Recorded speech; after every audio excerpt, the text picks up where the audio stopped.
Oi, gente, tudo bem? Eu sou a Vicky. Tô aqui hoje no Inspira Podcast com duas pessoas muito especiais que eu gostaria que vocês conhecessem. Fala, galera. Bom dia, boa Não pode, tarde, bom não pode, dia. né? Tá, posso continuar. Fala, galera. Como estão? Pastor Fernando aqui. Estamos com uma presença abençoada do nosso amigo Pastor Dênio Lara, São Paulo, da Igreja Dínamos, né, pastor? Isso. Gostaria que você se apresentasse, pastorzão, para nós aí. Gente, que prazer poder estar aqui com vocês e ter esse tempo aqui sendo inspirado pela igreja de vocês e conhecendo mais o que Deus tem feito aqui. E eu sou o Dênio, né? Se você não me conhece, tranquilo, eu sou um cara mundialmente desconhecido. Então, tá tudo certo. Mas hoje eu sou pai da Chloe, marido da Bruna. Então tenho uma filha linda de 11 anos, uma mulher maravilhosa. E nós pastoreamos hoje, lideramos uma família de igrejas. Nós temos campos espalhados em São Paulo, então algumas regiões de São Paulo. Temos em Goiânia, Recife, Rio de Janeiro, Japão, Inglaterra, estamos por aí. E hoje, pela graça de Deus, eu lidero essa família de igrejas. Foi uma transição que eu assumi do meu pai, então aos 22 anos de idade foi quando eu assumi a primeira igreja local, que foi a igreja que eu cresci basicamente, que é a igreja que meu pai plantou, a primeira igreja que ele fundou. Depois a gente fez uma transição e basicamente é isso, né? Sou formado em teologia e hoje também estudo psicologia, então acho que é mais ou menos por aí. E nós vimos, né, nesses últimos que vocês fizeram uma expansão, né, formaram uma igreja em Londres, né? E como que foi essa expansão, né?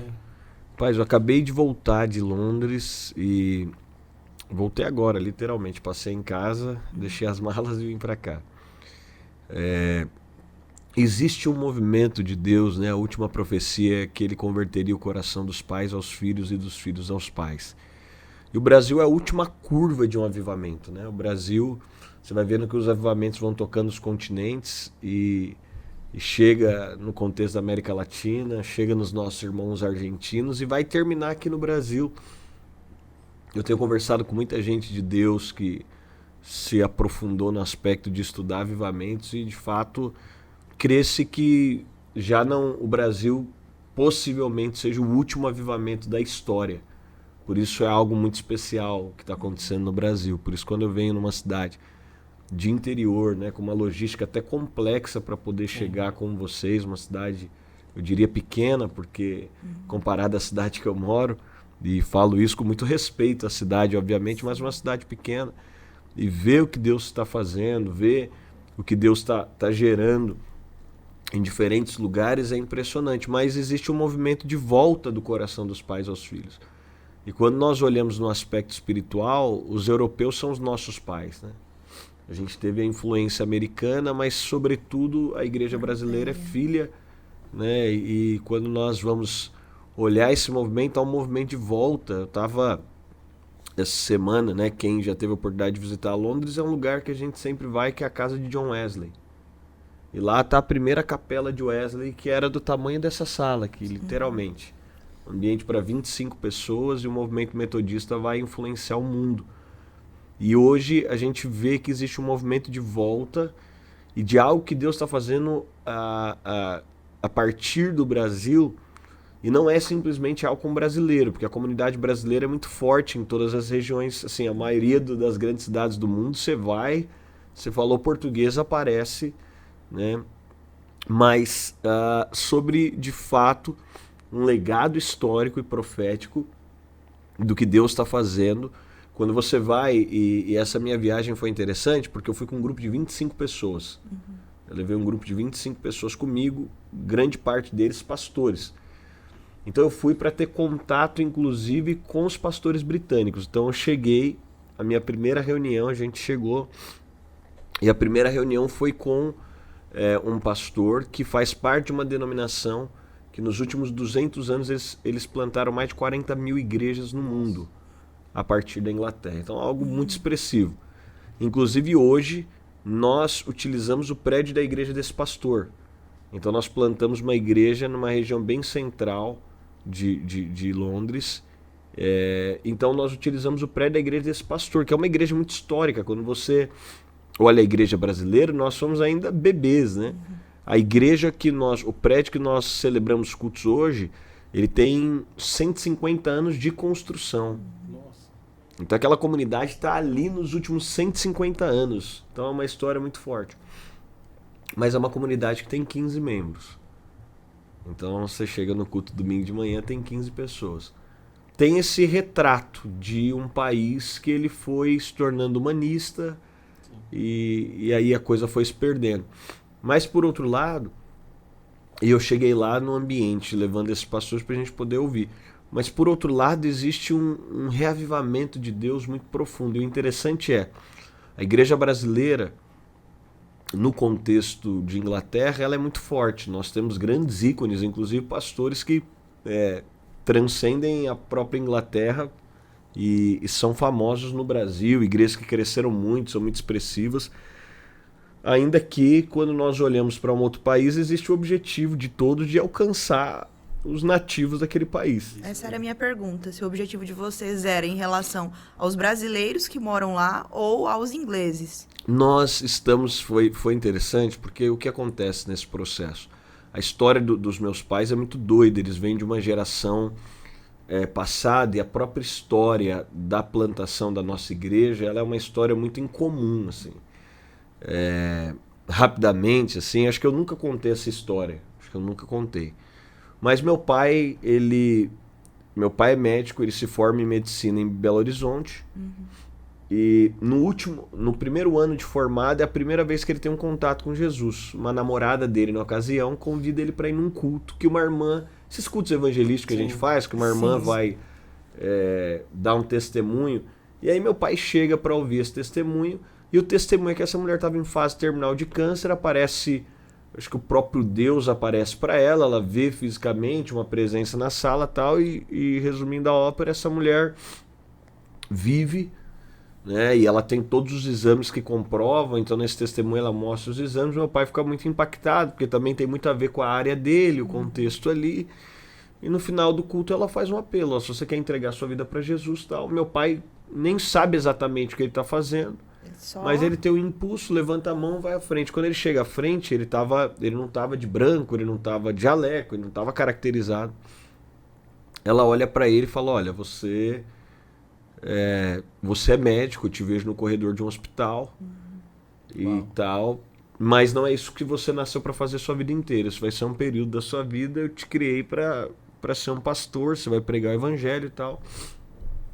E meu pai ele vai embora assim, ele tem a experiência de ter encontrado Jesus, mas também uma experiência de um vislumbre de propósito, e tanto é que ele termina com essa namorada no carro de volta para casa. A experiência é tão forte para ele que ele termina com ela falando, o que a gente tá fazendo acho que nem é certo, então já acaba ali, a menina levou ele, e meu pai fica tão assim impactado, porque ele diz que até os 25 anos de idade, ninguém nunca tinha falado de Jesus para ele. Então, até os 25 anos de idade, ele nunca tinha tido a oportunidade sequer. Ele falou, não tinha tido a oportunidade sequer de ter ouvido, de ter... E aí ele fica tão impactado, ele volta, vai atrás dessa mulher para poder entender um pouco mais. Foi um caminho para ele ter essa experiência. Meu pai fica tão impactado que na época ele trabalhava num posto de saúde, todo mundo que entrava no consultório com ele dizia, olha, ele fazia ali o exame clínico e dizia no final, eu posso te prescrever um remédio, eu posso orar por você antes. Olha só. Nessa brincadeira, no primeiro ano, são mais de 700 conversões, que ele pegava o nome, endereço da pessoa na época, ia visitar a pessoa. Então é uma experiência impactante dele. Mas um ano mais tarde, ele é ordenado a pastor em um ano. Tudo tão rápido. Muito rápido, porque o pai dele coloca ele para fora de casa, mesmo ele sendo um homem, e disse, eu não nasci, eu não te criei para ser crente e tal, um período diferente, né? E ele vai morar na casa dessa mulher que ele tinha conhecido, que era um outro mundo. Essa mulher morava dentro de uma comunidade, né? dentro de uma favela mesmo. Ele vai morar com essa mulher e tal. Ele fica ali 1 ano e alguma coisa, ele é ordenado a pastor e solteiro. E aí ele, quando tem a divisão do estado de Goiás, Tocantins, ele vai embora para Tocantins. Sim. Nessa divisão do estado. E ele vai para assumir saúde, Secretaria de Saúde, algo assim, e minha mãe tá lá. Ele conhece minha mãe lá, né? A história deles é bem peculiar também, porque minha mãe tem uma história de redenção de Deus, porque ela já tinha 2 filhos. Então ela se converte com 2 filhos numa cidade interior, um de cada pai. Então assim, ela era uma mulher jovem com 2 filhos, num contexto como aquele. Então, assim, ela fala de entrar na igreja e as pessoas ficarem meio... Porque é um momento diferente da história e o contexto que ela vivia. E meu pai chega, ele fala que a oração dele é que ele queria casar com uma filha de pastor. E aí ele chega e eles se casam. E aí um pastor vai pregar na cidade. E o meu pai fica responsável por fazer o transporte desse pastor. Esse pastor é de São Paulo. Quando esse pastor tá indo embora, ele falou: eu senti que você devia ir embora comigo. Meu pai: como assim? Não, eu senti que você devia ir embora para pastorear em São Paulo também. Lá você consegue trabalhar. Resumindo, meu pai vai para São Paulo. E quando meu pai chega em São Paulo, poucos meses depois, descobre-se que esse pastor estava tendo um caso de imoralidade grave. E aí a igreja basicamente... meus pais tinham assumido uma tarde de libertação muito forte que acontecia em São Paulo. Era um culto de segunda-feira à tarde, de dons, cura, aquela coisa. Tarde da bênção. Exatamente, tarde da bênção. E na época a irmã Maria do Monte era... Olha só. Só pra você... Irmã do Coque. Total. E minha mãe é essa irmã do Coque. Quando minha mãe chega, essa irmã fala: tava esperando alguém para poder sair. Deus tinha falado que eu ia sair, mas eu precisava de alguém para me substituir. Essa irmã vai e minha mãe fica. E pouco tempo depois eles descobrem que aquela igreja está passando por todo esse processo. E aí meus pais dizem: nós não vamos ser coniventes com todo esse processo.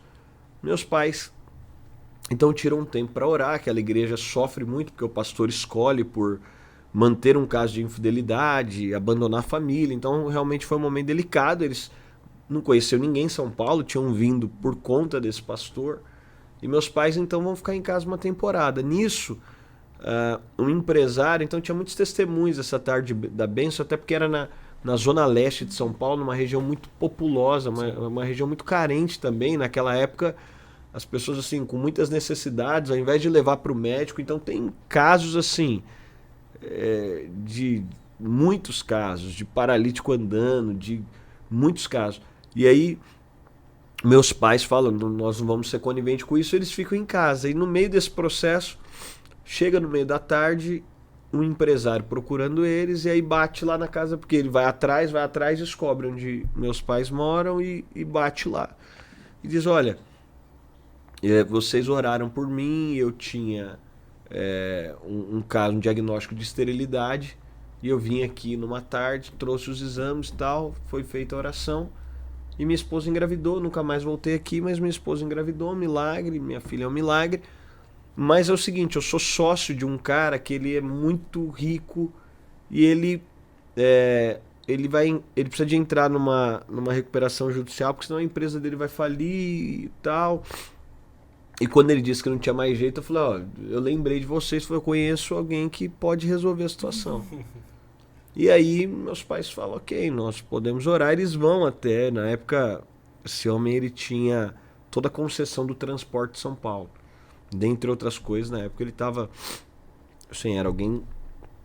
E aí meus pais fazem uma campanha lá, de oração, aquele processo de orar e tal. E no final, miraculosamente falando, a coisa anda, ele consegue fazer a recuperação judicial da empresa, as coisas caminham. E esse cara fica muito grato quando finaliza todo esse processo. Eles chamam, ele não era um cristão, eles chamam meus pais numa sala, chamam na sala dele. Na época meu pai ainda médico, com a vida normal, mas servindo a Deus. E aí eles chamam eles numa sala, e esse camarada abre o cofre, tira dinheiro vivo e diz: me diz quanto que custa pelo que vocês fizeram.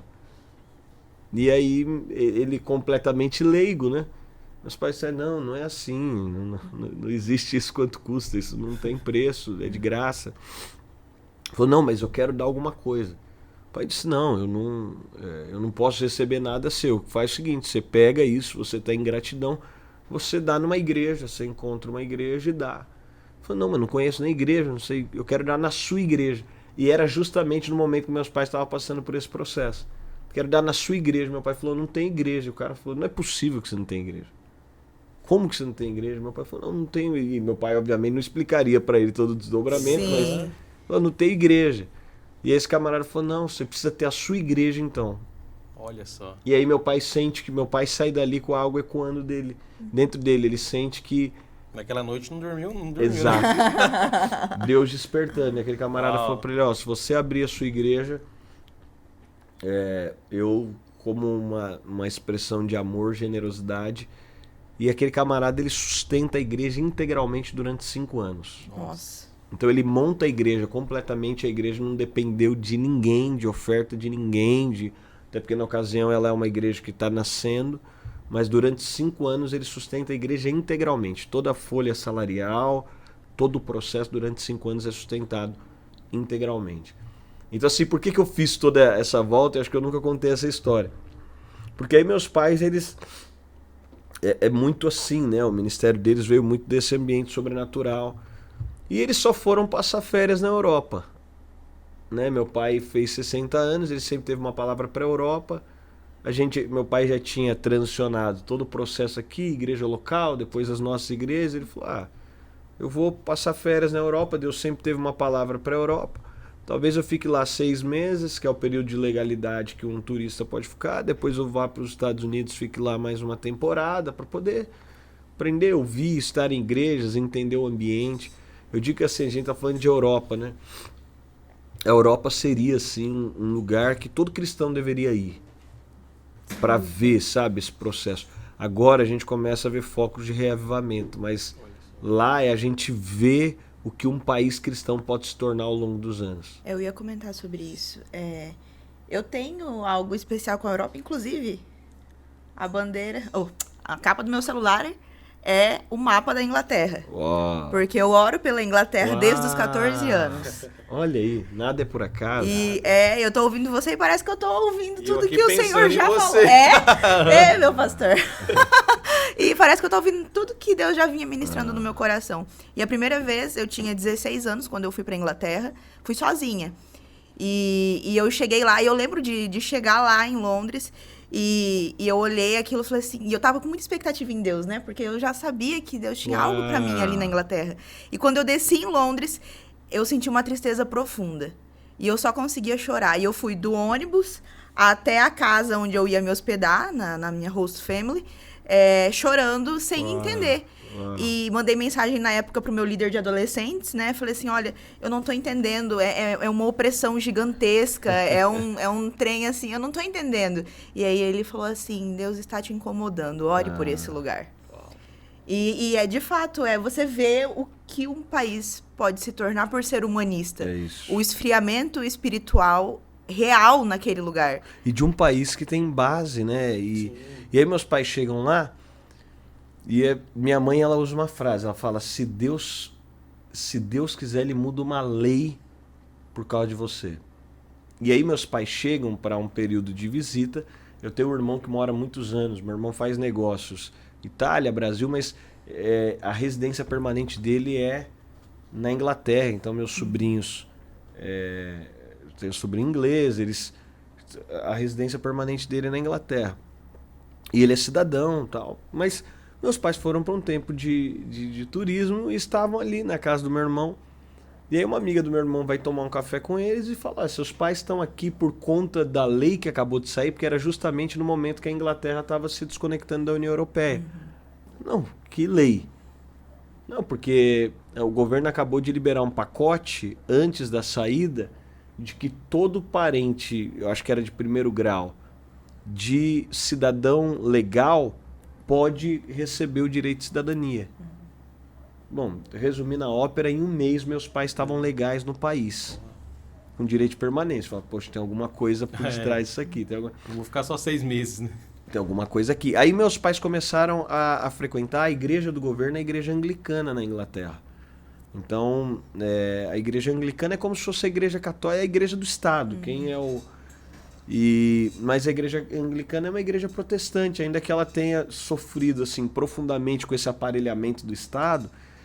E meu pai começa a frequentar uma igreja. Quando ele está assim na 5ª semana frequentando a igreja, o bispo da igreja diz: fiquei sabendo que você é pastor. Eu falei: sou. E o que você está fazendo aqui? Ele falou: não, estou num tempo de descanso. Não, a Inglaterra precisa muito. Você não pode... Tá aqui a chave de um prédio de uma igreja que a gente fechou há pouco tempo atrás. E tem muito isso hoje, né? Muitos prédios fechados. Isso não é mito.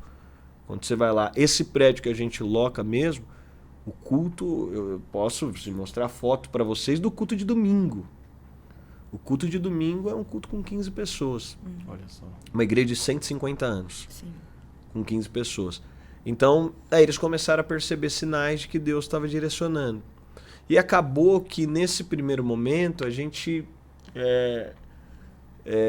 o nosso objetivo é alcançar o nativo. Quando você vai para um país, o objetivo é tocar o nativo. A gente vive essa experiência. Meu pai é um cara muito evangelístico, então a gente já batizou alguns ingleses de receberem a mensagem do evangelho, de terem esse contato, né? E a gente vai vir com esse objetivo híbrido para plantar igrejas para brasileiros e para plantar igrejas para ingleses, que a gente entende que existe uma dificuldade muito grande de convergir as duas coisas. As duas coisas basicamente não se conversam por uma questão cultural mesmo, né? Mas o que é impressionante hoje, nesse contexto, é que você tem uma igreja brasileira muito forte que tem a proposta, né? Você vai pegar a Inglaterra, tem muitos brasileiros, Londres tem muito brasileiro.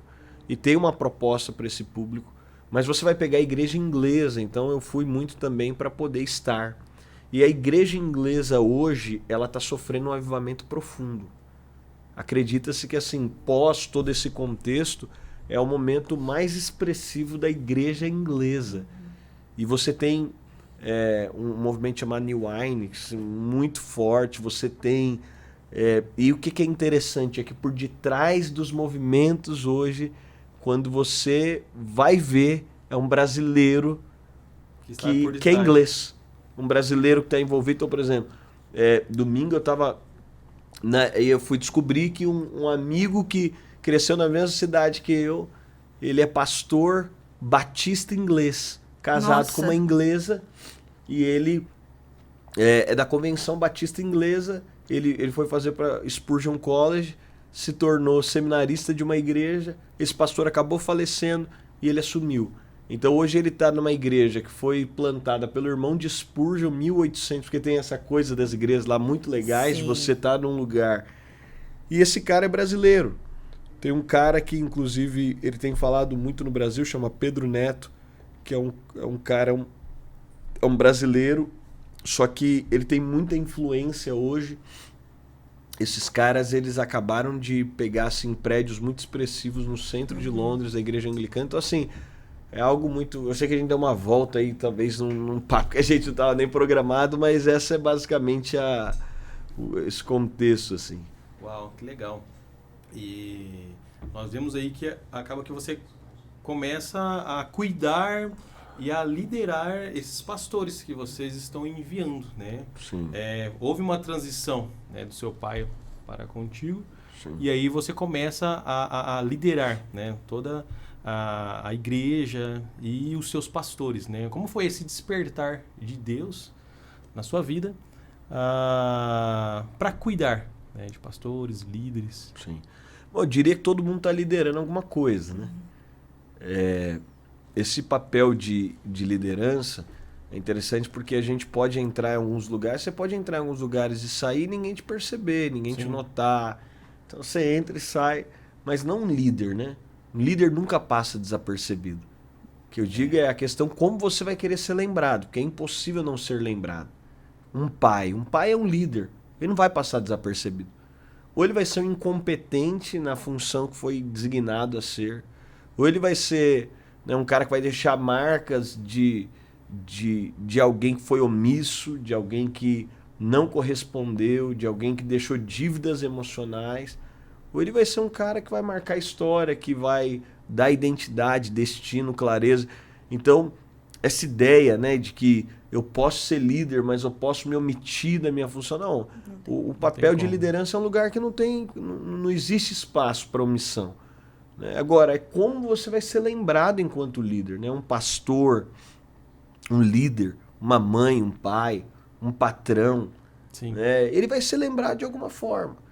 E quando eu olho para esse contexto, crescendo dentro da igreja, eu sempre vi assim, ainda mais porque a gente vem de uma raiz brasileira que tem um lado positivo, não é de todo negativo, mas às vezes de uma coisa assim muito improvisada, muito vamos fazer aí, de pessoas que nem sempre se prepararam para aquilo que Deus estava dando a elas e dentro disso você acaba produzindo na igreja um ambiente de liderança que não é inspirativo, que não é...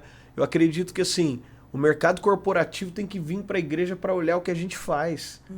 O mercado corporativo deveria olhar para os seus pastores e líderes dentro da igreja e falar, cara, isso aqui é um exemplo, é uma inspiração, porque é isso que vemos na liderança de Jesus. Sim. Nós vemos uma liderança que Vishal Magawande vai dizer que a liderança de Jesus, ela é um padrão que ela vai revolucionar o modus operandi de liderança. Então, por exemplo, que a gente fala de democracia hoje não seria possível sem a liderança de Jesus.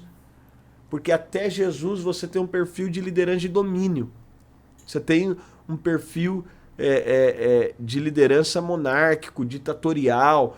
Então, chega Jesus e já não é mais o líder que está sendo servido. Então o trunfo de um imperador é quantas pessoas ele matou. Vem um líder que morre. O trunfo de um imperador é o quanto ele é servido. Vem um líder e serve. E isso quebra completamente a lógica natural. Mas por outro lado, nós estamos falando de Jesus fazendo isso, mas impulsionando pessoas. Vem muito desse livro, né, que a gente escreveu. Eles irão além de você. É até interessante esse livro, porque tem uma curiosidade. A gente teve uma discussão assim interna até o último momento se a gente colocaria eles são melhores do que você. Sim. E por fim a gente fala, acho que a gente vai ter que ficar explicando muita coisa pela capa do livro, vamos colocar eles irão além de você. Mas ficou bem autoexplicativo. Né? Uhum. Mas a ideia de eles são melhores que você, não maiores, mas melhores. Sim. É o entendimento de que, poxa, um pai ele não se ofende em saber que o filho vai além dele. Mas a nossa mentalidade de liderança se ofende com isso. E pelo contrário, nós temos que ficar felizes. Né? Eu fico... Quando olho para os meus filhos, eu desejo que meus filhos sejam melhores, vão além. Né? E aí quando a gente olha para esse aspecto dentro do contexto de liderança, a gente criou, porque a gente tem 3 linhas de liderança basicamente que regem o mundo. A gente tem uma linha que é a liderança mais tribal, que é aquela coisa que assim, as pessoas obedecem porque é aquela coisa mais tribal. Então é mais pelo costume, é mais pela cultura. Então, se você vai, por exemplo, para um contexto do continente africano, você vai ver que as pessoas têm essa questão familiar muito enraizada. O mais velho falou, acabou. Falou, tá falado. Então, a coisa vai mais nessa linha. Quando você vai para um perfil mais americano, você está falando de uma liderança que ela se dá muito mais pela performance. Sim. Então, no modelo mais tribal, é o líder que é mais velho, é o líder que é mais tradicional. Quando você vai para o modelo de liderança mais americano, você está falando da performance. Quem é o líder entre nós? Não é o mais velho. É o líder entre nós quem sabe fazer. Quem sabe fazer, faz os demais. Mas quando você vai pegar o modelo latino é ditatorial. Então, assim, é aquele perfil ditatorial. Eu falei, você obedece. Fica quieto, faz o que eu falo, não o que eu faço. Então, me deram um cargo de líder, isso aqui me dá poder para fazer o que eu quiser. Do jeito que eu quiser, da forma que eu quiser. E aí, quando a gente se depara com a liderança de Jesus, a gente tem um choque de realidade. Né? Porque o que ele vai propor é completamente diferente. E aí, entra algo até que a gente estava falando. Que esses dias eu tenho provocado muito um tema que é honra. Sim. Que ele, na minha concepção, é um dos temas mais deturpados, né, que existe dentro do contexto bíblico. Porque a gente olha, e quando eu falo, né, e esses dias Óbvio que na internet a gente dá uma provocada em alguns temas, né? Mas eu digo que honra não é de cima para baixo, honra não é de baixo para cima, honra é de cima para baixo. Obviamente que o convite bíblico é para que a honra esteja em todas as esferas. Sim. Sim. Então você honra para cima, você honra para os lados, você honra para baixo, você honra as autoridades na qualidade de autoridade, você honra amigos e na qualidade de amigos, você honra servos na qualidade de servos. Mas a fonte da honra, que eu digo é de onde vem a fonte da honra, não é de baixo para cima, é de cima para baixo. Porque primeiro um pai honrou o filho. É uma matemática lógica. A criança só pode honrar porque alguém cuidou dela, Sim. porque alguém serviu ela, porque alguém... Primeiro é um líder que honra o liderado. Foi isso que Jesus nos mostrou em João 13. Então assim, vocês não vão ter a capacidade de me honrar se primeiro não forem honrados. E honrar um liderado não diminui um líder. Tem até entre aspas aqui, né? Honrar seus liderados não diminuirá você, mas fará com que eles possam ir mais longe. Isso, porque você está dando para eles... Jesus em João 13, Jesus não se autodenominou Senhor em João até João 13. Então, se é o Senhor, vocês dizem. Mas depois de lavar os pés dos discípulos, ele diz, eu sou o Senhor e Mestre. E ele fala, depois de lavar os pés dos discípulos. Por que dentro dessa cena? Porque ele está dizendo, se eu sou o Senhor e Mestre, vos lavo os pés, é isso que vocês precisam fazer. Então ele está dizendo, se o seu poder não servir para servir alguém, Não serve de nada. não serve de nada. Uau. Então, e nesse lugar, qual que é o grande problema? O problema é que a maioria dos líderes tem uma expectativa caída de poder chegar a algum lugar para ter mais pessoas para te servir. Então, É verdade. vou chegar em determinado lugar, vai ter mais gente para me servir, vai ter mais gente para me obedecer, vai ter mais gente para fazer o que eu quero. E esse não é o espírito de Jesus. Aqui na nossa comunidade nós temos o nosso pastor, né, o pastor Neto, e nós vemos muito essa questão do princípio da honra, né, para os nossos liderados, esse cuidado de, não é porque eu estou nessa posição que venha e me sirva, né? É isso. E E olha como é especial, cheguei aqui e já ouvi dele, nem foi por você, sobre isso. Sim. Porque o constrangimento do ambiente é justamente esse. O que constrange é que, sendo o Senhor, ele lava os pés. O que constrange é que alguém, podendo ser o servido, podendo, numa comunidade, o pastor dizer, não, agora, gente, a comunidade é uma comunidade grande, vocês façam aí. Quando ele serve, isso inverte a lógica natural das coisas. E a Bíblia é essa inversão da lógica caída, né? E aí fica todo mundo falando, como que é isso? E o Espírito de Cristo, ele diz, aprendei de mim que sou manso e humilde. E o Espírito de Cristo é revelado através disso, né? E isso é uma cascata, né? Ele faz isso, observou Jesus, e nós vamos replicando. Né? Nós temos aqui um time de liderados que, nossa, é sensacional, né? Trabalhar com eles e nós vemos isso, né, Vicky? É verdade. O nosso time de liderados, de equipe, essa prontidão para servir, né? Essa prontidão. Ontem antes de ontem, eu estava conversando com um dos meninos que eu lidero ali da comunicação, e aí eu comentando com ele as minhas necessidades para esse final de semana, e aí ele disse assim, Vicky, mas o que você vai estar fazendo? E aí eu listei para ele algumas atividades que eu precisava encabeçar pessoalmente esse final de semana. Ele falou assim, uai, então não se preocupa, deixa aqui que o resto eu faço. E é o coração, assim, pronto, que eu vejo, desde que eu sou criança, que eu vejo o pastor Neto falando, que em todas as conversas, não é, pastor? Todas as conversas, ele termina uma conversa dizendo assim, eu sou seu servo. Todas. Eu o conheço há 16 anos eu conheço o pastor Neto.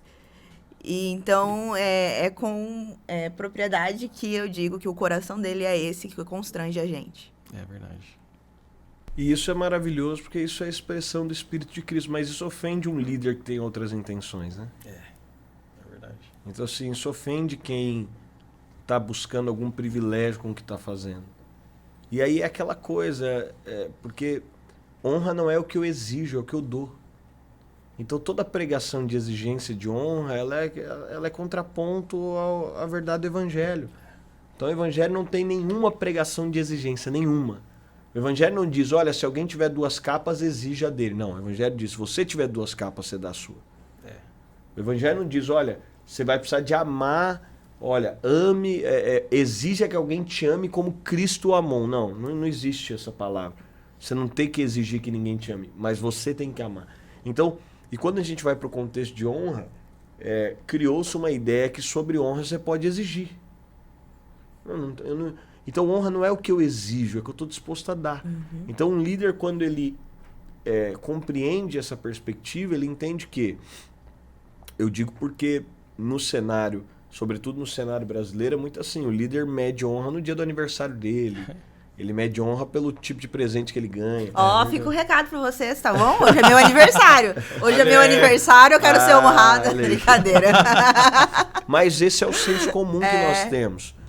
Quando, na verdade, o seu aniversário é só uma expressão do que você fez no aniversário de todo mundo o ano inteiro. Exatamente. O nível de importância, de relevância que você deu para as pessoas, e nem pensando em troca, nem pensando no dia que elas vão ter que te retribuir.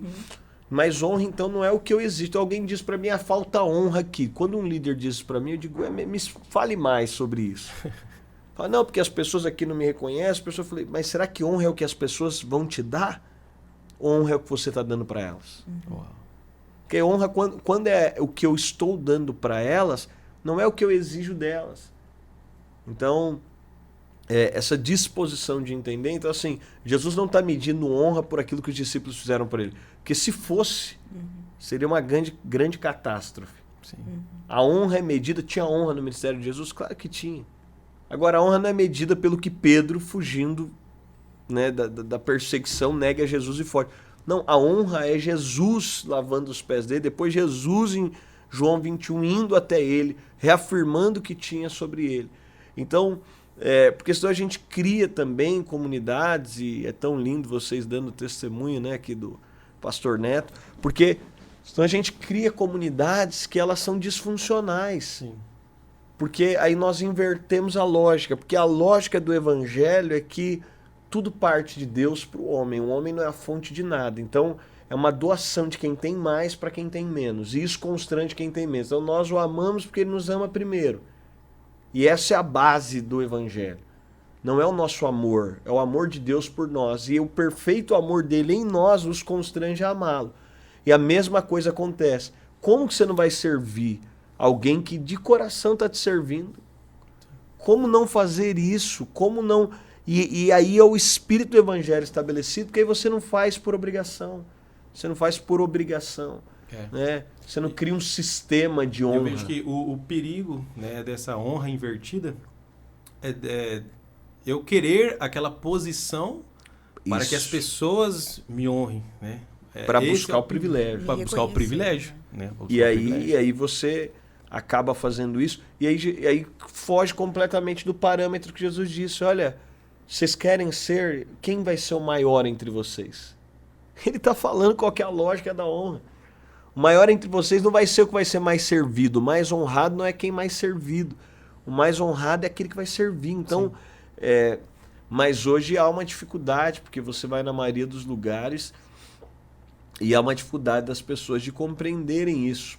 Justamente porque existe um sistema por detrás que alimenta um ambiente onde as pessoas são obrigadas a honrar. Não abre mão. Obrigadas a presentear, obrigadas a reconhecer, obrigadas... Então existe todo líderes intocáveis, e aí existe todo um protocolo, né? E eu não estou falando aqui sobre falta de respeito, eu não estou falando... Não é nada sobre isso, um ambiente que tem honra. Então, assim, porque a honra pressupõe liberdade também. Né? Não tem como um pai ser honrado pelos filhos e não ter liberdade. A honra não é protocolar. Sim. Então, quando Paulo vai falar aos Romanos 8, ele vai dizer, vocês não receberam o espírito de escravidão para estar outra vez com temor. Então, tudo que produz medo. Então, o medo não é um método de liderança bíblico. É um método de liderança diabólico. Todo líder que lidera as pessoas na perspectiva do medo, ele está usando a estratégia do diabo para subjugar pessoas.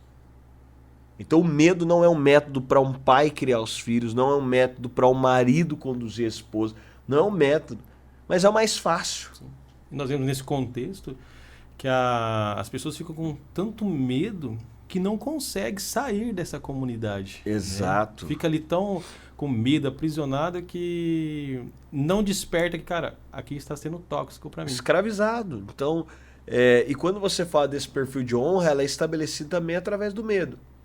Ou através do medo, ou através da barganha, aquela coisa. Sim. Eu tô te honrando. Então as pessoas perguntam para mim, por que muitas pessoas, elas participam de comunidades que elas sabem que tá errado, que é antibíblico, que muitas vezes elas estão vendo pecados morais, que é um dos motivos pelos quais alguém não deve estar num lugar. Por que as pessoas permanecem nisso? É porque é o seguinte, ser manipulado tem um conforto. Você vai poder manipular alguém. Olha aí. Então as pessoas aceitam ser manipuladas em nome de também querer manipular alguém. Então vira um ciclo de que eu sou manipulado, mas eu também posso manipular alguém. E fica um ciclo de abuso. Sim. É como um abuso comum. Então, no momento que você é abusado, o automático é você querer abusar. É muito... Quando alguém faz algo contra você, naturalmente falando, se você não se curar em Cristo, você tende a reproduzir em alguém exatamente o que fizeram com você. Então, é debaixo desse ciclo. Mas, contraponto a isso, né? E vocês até compartilhando, Deus tem levantado uma liderança curada, de gente bem resolvida. E é interessante porque Jesus fala, Pedro, eu vou precisar lavar seus pés. E tem tantos significados para esse texto, né? Por detrás do significado literal. Mas um deles que eu penso é porque se eu não lavar seus pés, você vai levantar daqui, você vai exigir que as pessoas lavem. E uma coisa é liderar para que as pessoas me sirvam. Outra coisa é liderar porque eu já fui servido por Cristo. Sim. Então assim, uma coisa é liderar e deixar você em dívida para comigo. Um líder espiritual, ele nunca vai fazer com que as pessoas se sintam em dívida para com ele. Pelo contrário, Paulo está dizendo, eu apóstolo de Cristo. Paulo está falando duas coisas sobre isso. Ele está dizendo, eu tenho uma mensagem, eu tenho um Senhor, e entregar essa mensagem é igual um entregador. Você pede lá um iFood, não sei se aqui, você pede um delivery. Aqui tem iFood. Você pede um delivery. Aquele entregador, ele não está fazendo você não tem uma dívida para com aquele entregador. Alguém contratou ele para fazer chegar em você. Ele tem uma dívida para com o seu Senhor e uma dívida para com você, porque se ele não entregar para você... Então Paulo, quando está dizendo eu apóstolo de Cristo, ele está dizendo, alguém me mandou entregar algo, eu tenho uma dívida com ele. Mas eu tenho uma dívida de fazer chegar em você também, não é você que tem dívida para comigo. E é isso que Paulo está dizendo quando ele diz, eu, Paulo, apóstolo de Cristo. Ele está dizendo, ele está usando uma expressão romana conhecida para poder expressar esse coração, dizendo, olha, ninguém tem dívida para comigo. O que eu digo é, para um líder cristão, para um líder ministerial, eu digo, as pessoas, você tem uma dívida para com as pessoas porque você está exercendo o seu chamado e Deus ainda colocou pessoas para te suportar, pessoas para te amar, pessoas para caminhar com você. Amém. Então, ninguém tem dívida para com você, é você que tem dívida para com as pessoas. E mais, as pessoas são pobres demais para te pagar. As pessoas não têm capacidade de te pagar. Só que como a Bíblia não trabalha com meio pagamento, a Bíblia diz o seguinte, se você receber na terra, você recebeu. Mas se você quiser receber algo que transcende a terra, então você não pode receber nada aqui na terra. Fica de boa, porque no céu vai ser melhor, cara. Ninguém vai poder te pagar. Então tem líderes que eles caminham, então a tentativa dessa honra é a tentativa de que as pessoas paguem eles por alguma coisa que eles fizeram. Então eles querem adquirir algum benefício sobre aquilo que fizeram. E a verdade é que quando nós olhamos para Cristo, e o padrão de Cristo não é aqui. Essas pessoas não vão me pagar, eu já fui pago.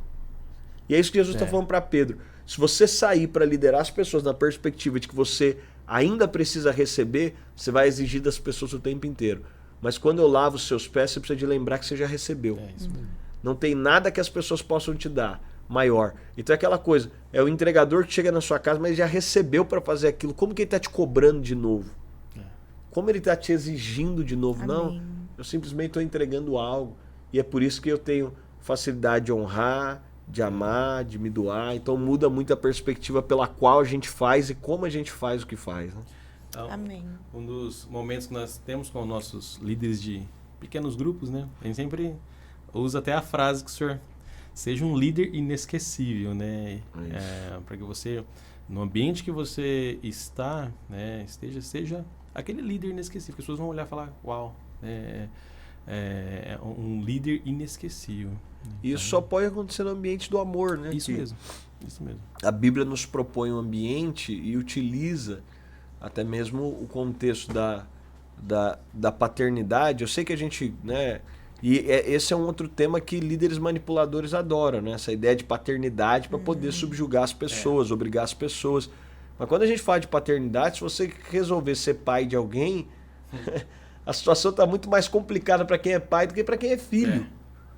Filhos recebem herança, filhos recebem vantagem o tempo inteiro. A vantagem de ser filho é muito maior que a de ser pai. E o coração de um pai é um coração que se doa em amor. Nunca um filho vai conseguir amar mais um pai do que o pai ama o filho. Uau. Glória a Deus. Amém. Amados, amigo, que bate-papo maravilhoso. A gente podia ficar aqui bastante tempo. Ficaríamos horas Conversando sobre isso. Esse tempo de mesa aqui é maravilhoso. Acaba nos enriquecendo mesmo, né? Foi um prazer tê-lo aqui conosco, né? No nosso podcast Inspira. Né? Obrigado. Na conferência Inspira. Muito obrigada, pastor, por Privilégio ter estar com vindo. vocês, conhecer um pouco mais do que Deus está fazendo, sendo inspirado. Esse cara muito doido, pegou um carro, foi parar lá em São Paulo, num evento que a gente faz para pastores e líderes. Sim, né? 2.000 quilômetros saindo daqui. Rapaz, olha, obrigado pela... você vê que nada é em vão, né? Atos assim conectam pessoas, constrangem corações. Obrigado. E quer saber mais, né, do pastor Dênio, siga ele nas páginas aí, né, do Instagram, Dênio Lara Júnior. Dênio Lara Júnior, Dênio Lara Júnior. Né? O livro dele, Eles Irão, além de você vai encontrar na plataforma. Encontra, se colocar no Google, tem várias livrarias digitais, a própria Quatro Ventos, que é a editora que publicou o livro. Isso, uau. Glória a Deus, amigo. Amém. Muito obrigada, pastor Fernando. Obrigada, pastor Dênio. Obrigado. Deus abençoe, pessoal. Até a próxima. Obrigado.